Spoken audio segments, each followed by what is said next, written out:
දහසකට අධික වෛද්‍යවරු හමුවීමට නව ලෝක රෝහල අමතන්න 0115 777 777. Mr. President, Secretary General, Excellencies, ladies and gentlemen, Ayubowan. I'm honored to represent Sri Lanka at this August gathering today. Let me first congratulate His Excellency Abdullah Shahid on being elected President of the 76th session of the General Assembly. Mr. President, you have long been a friend of Sri Lanka. We look forward to working closely with you in the year ahead. I also take this opportunity to convey our appreciation of His Excellency Volkan Bozkir's stewardship of the previous session of the General Assembly and to commend Secretary General Antonio Guterres for his leadership in these difficult times.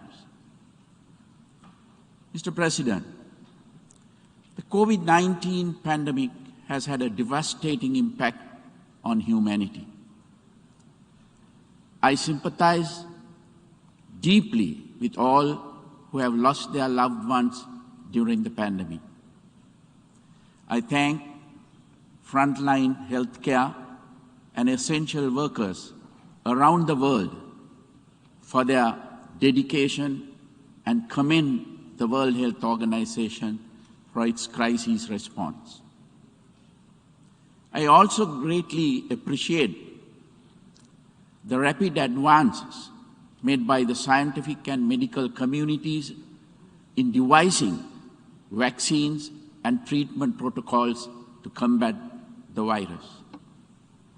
At the same time, we must recognize that the challenges surrounding production, distribution, deployment, and acceptance of vaccines must be overcome urgently if the spread of dangerous new virus strains is to be prevented. Ensuring that everyone, everywhere is vaccinated is the best way out of the pandemic. Although still a developing nation, Sri Lanka has been very successful in its vaccination program. We have already fully vaccinated nearly all those above the age of 30. Everyone over the age of 20 will be fully vaccinated by the end of October. We will start vaccinating children over 15 years of age in the near future. The rapid progress of vaccinations was enabled by coordinated efforts between healthcare workers, armed forces, and police personnel, government servants, and elected officials. In collaboration with the WHO, Sri Lanka is establishing a regional knowledge hub to facilitate exchange of lessons learned from COVID-19 and support countries to recover better. Sri Lanka also benefited greatly from financial and material support provided by bilateral and multilateral donors to manage the pandemic. I thank these nations and institutions for their generosity. The increased global cooperation visible during this ongoing crisis is greatly encouraging. However, there is still more to be done. Mr. President, the economic impact of the pandemic has been especially severe on developing countries. This has placed the implementation of the 2030 Agenda for Sustainable Development Goals at considerable risk. It is vital that more initiatives, including development financing and debt relief, be adopted through international mechanisms to support developing nations and help them emerge from this uncertain situation. Sri Lanka too has suffered greatly due to the pandemic. In addition to the tragic loss of life, our economy has been deeply affected. The lockdowns, together with general movement restrictions, reduced international travel, and slower global growth have affected nearly all sectors of our economy. Tourism, one of Sri Lanka's highest foreign exchange earners, and a sector that supports nearly 14% of the population, has been devastated. This industry, together with small and medium businesses in many other sectors, received government support through interest moratoriums and other financial sector interventions. Daily wage earners and low-income groups were also supported through grants of cash and dry rations during lockdowns, adding significantly to state expenditure.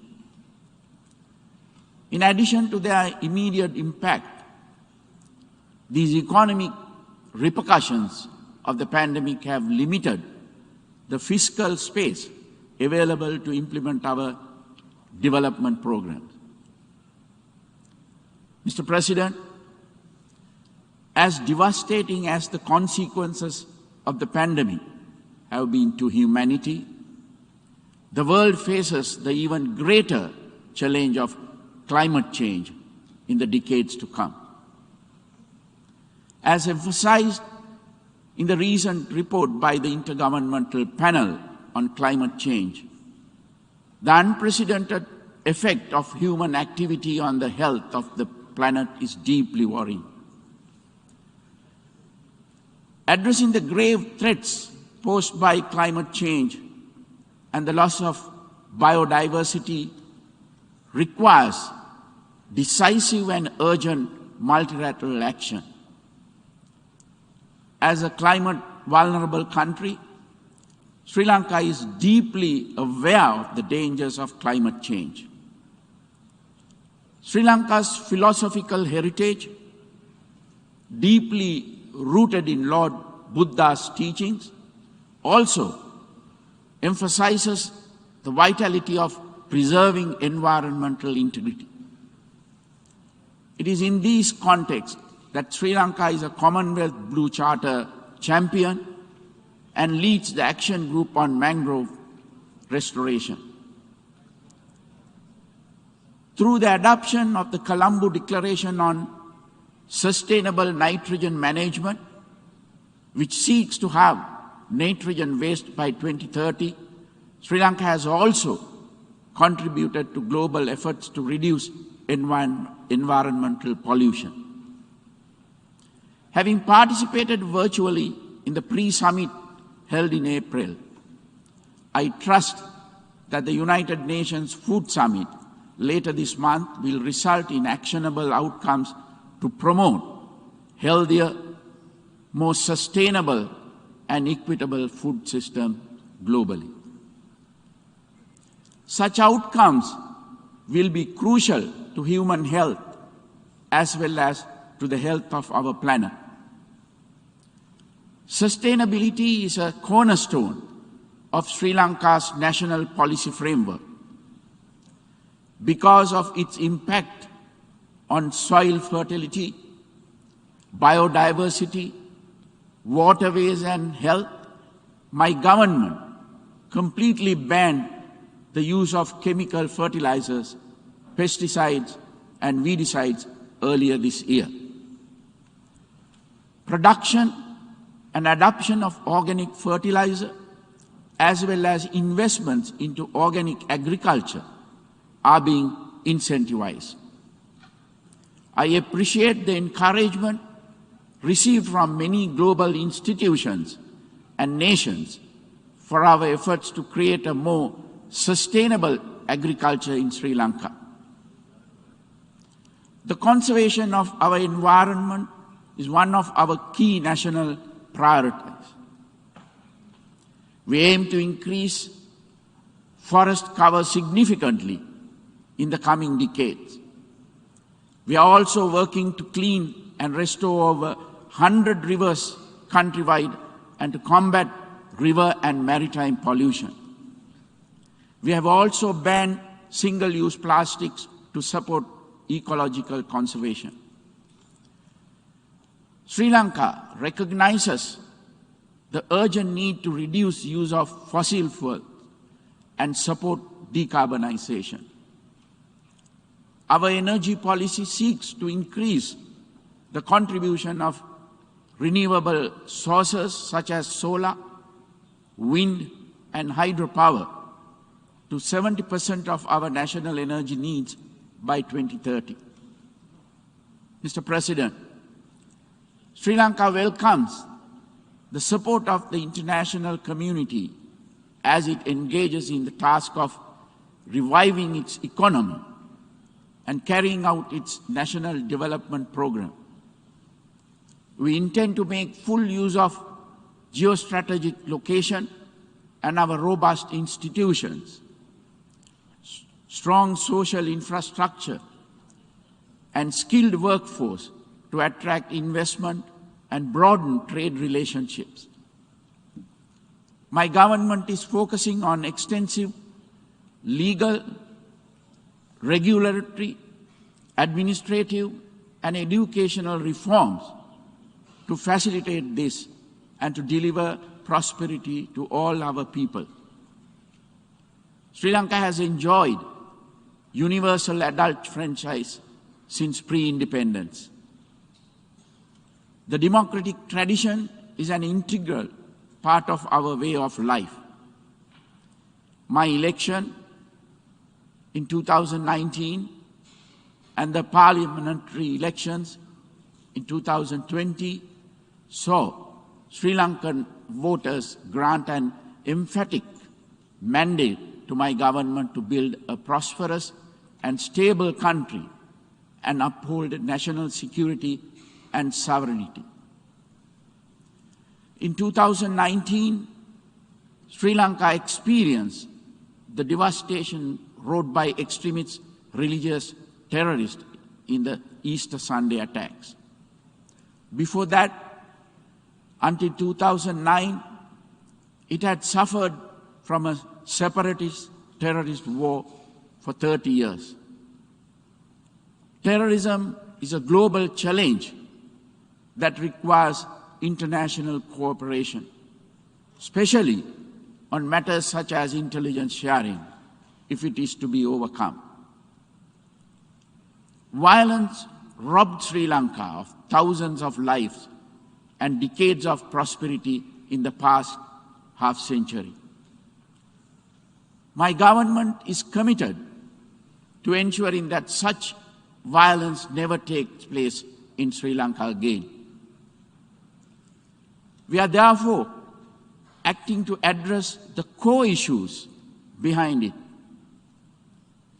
fostering greater accountability, restorative justice, and meaningful reconciliation through domestic institutions is essential to achieve lasting peace.